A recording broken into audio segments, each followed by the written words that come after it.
Good luck. Yeah, our idea is basically that we wanted to do something kind of new, but also still have something like that everyone knows about. So we've decided to go with a slasher, but we're also going to do like a hybrid with like a monster slasher. So the monster is the person who would normally be in the slasher. So it's something a bit new and a bit different.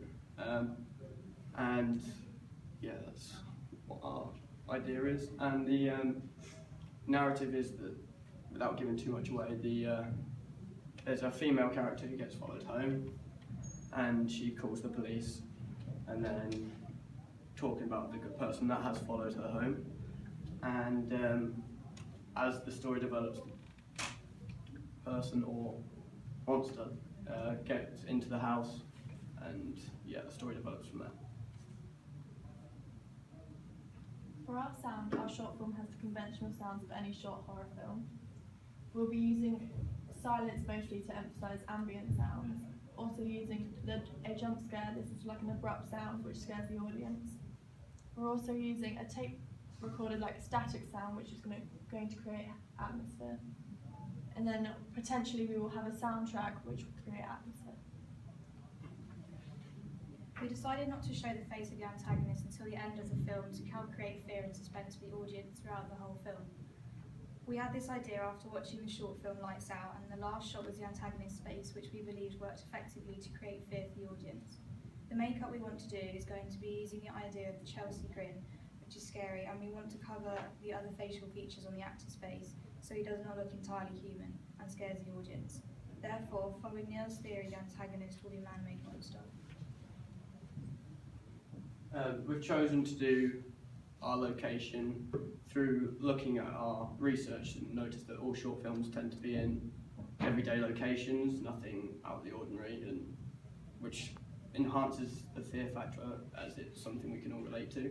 So we've chosen Beth's house as there's a lot of areas where you can capture like shadows and really emphasise the darkness. It also gives us easy access and makes filming a lot easier. For our props, our main prop will be a garden scythe.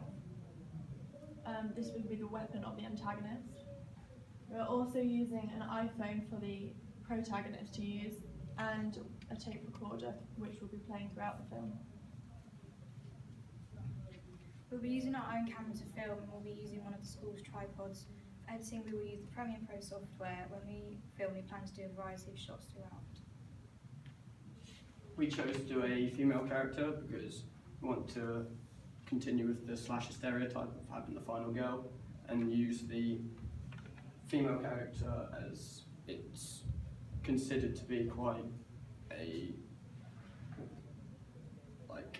character that is quite weak in stereotypically, so it enhances the idea that they can be targeted. We are going to use a hybrid subgenre, which is a monster slasher. We are going to use the following theories on the board, which is the quality theory, fear of the unknown, tapping into society's fears. We're also going to use the wood theory, which is normality is threatened by the monster, and the Molotov's-Sapolsky theory, which is females are shown terror more than males. Each of these theories is shown through our short film. The weapon we want to use is a garden scythe, and it will be sharp, so we need to make sure that we're careful when handling the prop. We will be filming at night, and so it will be good for us to check the location for safety hazards that could cause harm. When we are doing the antagonist makeup, we will need to check the makeup and make sure that the actor is not allergic to any of the products. We are limited because I live quite far away from Beth and Ed, and it would take me a while to travel to their houses. As we are planning to film at night and some of the shots will be outside, we may need to make some sort of lighting rig to make sure the shots are clearer. This could be difficult because of the low budget. We're going to be doing the makeup ourselves, and this may limit us to what we can create in terms of the antagonist space, because we will need to learn how to do it and practice in a short time. Thank you for listening. Well done. And of course, then, sorry.